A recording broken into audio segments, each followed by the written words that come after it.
Eleksyon na naman at libo-libo ang tatakbo sa bawat posisyon sa gobyerno. Kaya't lumalabas na sa 2 hanggang 3 ang pagpipilian mo kada posisyon.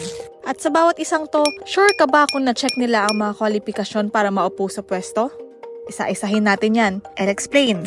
First of all, there's a citizenship requirement. One must be a natural-born citizen. A Filipino citizen yun. When you say natural-born citizen, one of the two parents of the candidate or aspiring leader should be a Filipino. Maraming issues regarding citizenship. Some of the personalities involved ay kilala natin and some of them were able to overcome yung mga issues that they confronted regarding their citizenship. Isang halimbawa nito ay si Grace Poe nang tumakbo siyang presidente noong 2016. Controversial din si former Bamban Mayor Alice Guo na inaakusahang hindi tunay na Pilipino. Sa ngayon, pinag-uusapan din ang issue ng citizenship ni senatorial candidate Erwin Tulfo nang mabalita na sumubok siyang kumuha ng US citizenship noon. Number 2, there's also a requirement regarding residence. Depending on the position, dapat may certain number of years para na nakatira ka doon sa lugar na tatakbuhan mo.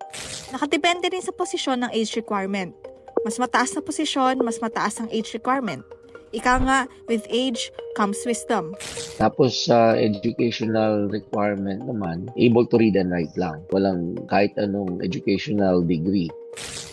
Bagamat kailangang nakakabasa at nakakasulat ang lahat ng kandidato, partikular sa lokal na posisyon ang kaalaman sa sarili nilang wika o dialekto. Kailangan alam nila yung local language kasi syempre yung mga makakasalamuhan nila at saka yung mga pagsisilbihan nila ay dapat naiintindihan nila. Dapat registered voter. Registered voter din sila. Pero bakit nga ba ito lang ang kailangan para maging kandidato? Sa isang sistemang demokratiko, ang prinsipyo ay dapat lahat maaring lumako at maging kandidato sa eleksyon. Pero siyempre, no, para magkaroon ng kaayusan ang proseso ng eleksyon, kailangan din may mga pamantayan at may mga regulation. Kaya diyan pumapasok ang task. No? O ayan, simple lang ang requirements, diba? Kaya't sa darating na halalan, siguraduhing mache-check ang mga ito ng iboboto mo.